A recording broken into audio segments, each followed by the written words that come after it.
সকলের প্রতি আমার সালাম। আসসালামু আলাইকুম। আশা করি সকলে ভালো আছেন। আল্লাহর অশেষ রহমতে আমিও ভালো আছি। আজকে আমি আপনাদেরকে দেখাবো ইউরিয়া মোলাসেস তৈরি করা, অর্থাৎ গবাদি পশুর একটি উৎকৃষ্ট মানের খাদ্য ইউরিয়া এবং মোলাসেস অর্থাৎ চিটা গুড়, অথবা যে অঞ্চলে যেটা বলে জোলা গুড়, অথবা অনেকে বলে নালি গুড়। তো এই গুড় এবং ইউরিয়ার সংমিশ্রণে ইউরিয়া মোলাসেস, মোলাসেস অর্থ তো বললাম চিটা গুড়, জোলা গুড়, নালি গুড়, আর ইউরিয়া সংমিশ্রণে খড়ের সাথে যে উৎকৃষ্ট মানের গবাদি পশুর খাবার তৈরি হয় সেটা হচ্ছে ইউরিয়া মোলাসেস। আমি আপনাদেরকে দেখাচ্ছি, সব কিছু মেপে নিলাম। আমার এখানে প্রায় 7 থেকে 7.5 কেজি খড় আছে। আমি আপনাদেরকে নিয়মগুলো বলে দিচ্ছি।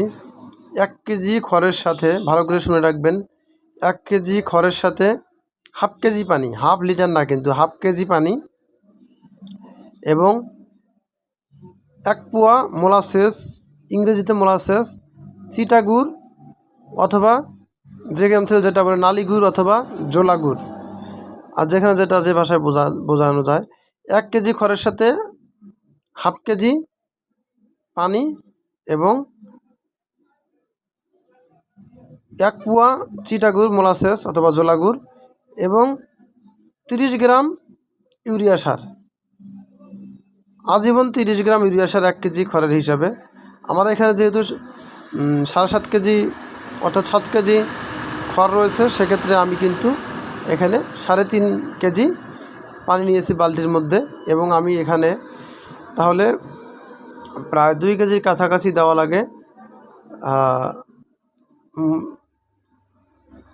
চিটাগুড়। সেটা কিন্তু আমি বোতল থেকে ঢেলে নিচ্ছি। দেখতে পাচ্ছেন চিটাগুড় হচ্ছে গুড় তৈরি করতে যে উচ্ছিষ্ট অংশটা বা যে ফেনাটা, অর্থাৎ গুড়ের যে গুড় থেকে যে আলাদা হয়ে একটি রস বের হয়, সেটাই হচ্ছে চিটাগুড়। গুড়টা হচ্ছে মানুষে খায় এবং চিটা গুড়টা অর্থাৎ গুড়ের যে চিটা অংশ সেটা খায় হচ্ছে গবাদি পশু। এটা দিলে কিন্তু আপনার গবাদি পশু মোটা তাজাকরণ এবং দুগ্ধ উৎপাদনকারীকরণ দুটাই কিন্তু করা যাবে। এই পদ্ধতিতে তৈরি করবেন আপনারা। প্রতি কেজি খড়ের জন্য হাফ কেজি পানি এবং 1 পোয়া মোলাসেস চিটাগুড় এবং 30 গ্রাম করে ইউরিয়া মিশিয়ে নেবেন। আমার যেহেতু 7 কেজি রয়েছে, আমি বললাম যে প্রায় 3.5 কেজি পানি এবং 2 কেজির কাছাকাছি চিটাগুড়, নালিগুড় এবং 30 গ্রাম, 3 7 21 210 গ্রামের উপরে আমার ইউরিয়া সার রয়েছে এখানে। আমি কিন্তু এই পানিতে সবগুলো কিন্তু মেপে মেপে এই বালতিতে মিশ্রণ করে নিচ্ছি। মিশ্রণটা অবশ্যই ভালোভাবে করতে হবে। আমি মেপে মেপে কিন্তু চিটাগুড়টা দিচ্ছি। আগে পানি 3.5 কেজি দিয়েছি এবং ইউরিয়া সার দিয়েছি 210 গ্রামের উপরে, এবং আমি চিটাগুড়টা কিন্তু অ্যাকুরেট করে দিলাম এখানে প্রায় 2 কেজির কাছাকাছি, অর্থাৎ প্রতি কেজি খড়ের হিসাবে 1 পোয়া করে চিটাগুড়। গুড়ের মানটা যদি খুবই ভালো হয়, গাঢ় হয়, তাহলে একটু কম দিলেও চলবে, 200 গ্রাম হারে দিলেও চলবে। প্রতি কেজি খড়ের জন্য 200 গ্রাম দিলে হবে। আর গুড়ের মানটা যদি একটু পাতলা হয়, তাহলে কিন্তু 1 পোয়া দিতে হবে। এভাবে ভালো করে ইউরিয়া সারটা গুলিয়ে নেবেন, চিটাগুড় সহ পানিতে মিশ্রণ করে নেবেন। আর খড়গুলো আমি যেভাবে ছিটিয়ে দিয়েছি, একটি প্লাস্টিকের উপর অবশ্যই নেবেন, ছড়িয়ে ছিটিয়ে দিবেন। দিয়ে উপরে কিন্তু ঝর্ণা দিয়ে দেওয়ার নিয়ম এটা। আসলে ঝর্ণা না থাকলে আপনি একটি মগের মধ্যে অথবা বদনাতে নিয়ে হাত দিয়ে ছিটিয়ে দিতে পারবেন। দিয়ে এটা কিন্তু খড়গুলো মিক্সার করতে হবে, মিশাতে হবে ভালো করে। অর্ধেকগুলো আপনি একবারে দিবেন, দেওয়ার পরে উল্টিয়ে দিবেন খড়গুলো উল্টিয়ে দিয়ে পরে আবার দিবেন, তাহলে ভালো হয়। এবং দেওয়ার পরে মিশ্রিত করবেন খড়গুলো। আমি আপনাদেরকে বলে রাখছি আপনাদের সুবিধার্থে, এইটা হচ্ছে গরু মোটা তাজাকরণে যদি আপনার খড় খাওয়ান করে এই ইউরিয়া মোলাসিস করে নিলে 100% আপনি রেজাল্ট পাবেন। এবং যারা দুগ্ধ উৎপাদন করেন তাদের অবশ্যই, গরু তো খড় খাই সবারই, এই মোলাসিসটা ইউরিয়া মোলাসিস করে নিলে তাদের দুগ্ধ উৎপাদনও বৃদ্ধি পাবে। এখানে খড় তো রয়েছে, খড়ের বিদ্যমান যে পুষ্টি উপাদান থাকার সেগুলো তো রয়েছে। আর যখন আপনি মোলাসিস এবং ইউরিয়া দিবেন, গরুর দুধ উৎপাদন এবং মোটা তাজার ক্ষেত্রে খুব ভালো ফলাফল। ইউরিয়া তো জানেন যে নাইট্রোজেন, এটা বিজ্ঞানসম্মত উপায়ে কিন্তু ইউরিয়া মোলাসেস আমি যে নিয়মটা বলে দিলাম।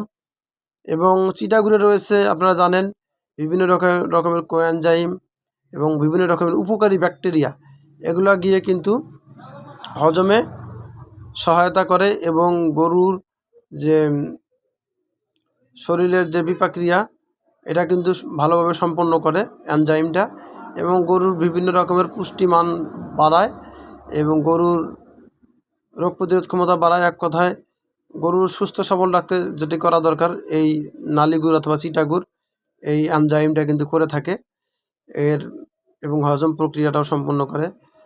আপনাদেরকে আমি যেভাবে বলে দিলাম বিজ্ঞানসম্মত উপায়ে, এটা কিন্তু সারা বিশ্বে একই পদ্ধতি। 1 কেজি খড়ের সাথে হাফ কেজি পানি, 1 পোয়া মোলাসেস এবং আজীবন 30 গ্রাম ইউরিয়া সার 1 কেজি হারে। 1 কেজি খড়ের সাথে আমি আবারও বলছি হাফ কেজি পানি, 1 কেজি মোলাসেস অথবা চিটাগুড় যেখানে যেটা বলে নালিগুড়, জোলাগুড়, এবং আজীবন 1 কেজি খড়ের সাথে 30 গ্রাম ইউরিয়া সার। পানি, মোলাসেস এগুলো আপনারা এবং ইউরিয়া সার মিশ্রিত করে নেবেন আলাদা করে পাত্রে, পরে খড়গুলো বিছাইয়ে দিয়ে আপনারা এটা ছিটিয়ে দিবেন।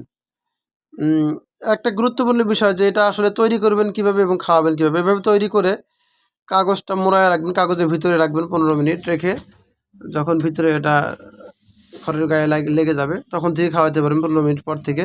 এবং এটা যেদিন তৈরি করবেন সেদিন থেকে 72 ঘন্টা অর্থাৎ 3 দিন পর্যন্ত খাওয়াতে পারবেন।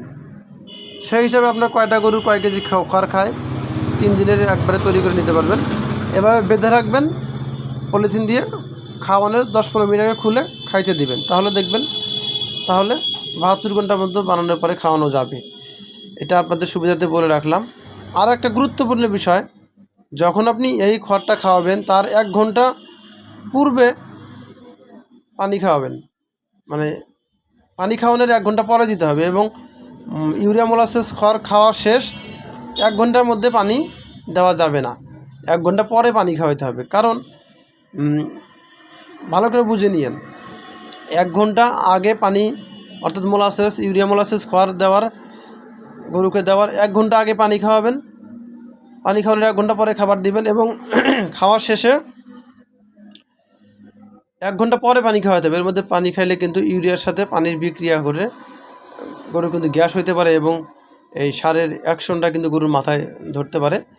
আর এটা কোনো রিস্ক নাই, আমি নিজে তৈরি করে খাওয়াচ্ছি গরুকে, আলহামদুলিল্লাহ ভালো রেজাল্ট।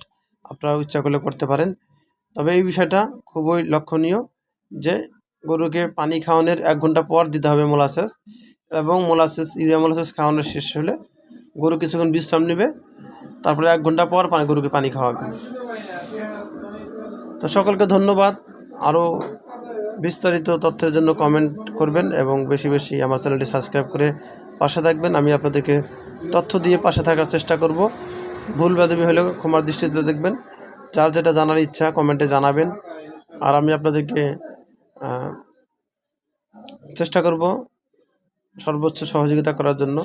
আল্লাহ সবার সুস্বাস্থ্য কামনা করুক, এটাই আমি চাচ্ছি। এভাবে আপনারা মিক্সার করে নেবেন। শেষে আমার বাবা কিন্তু কাজটি করছে, আমি আপনাদেরকে দেখাচ্ছি, আমিও সাথে ছিলাম, তবে আমার ভিডিওটা করা হয়নি। এভাবে ঘষে ঘষে নেবেন, তো সব যেন খড়ের সাথে লেগে যায়। তো সকলকে ধন্যবাদ। আসসালামু আলাইকুম, খোদা হাফেজ।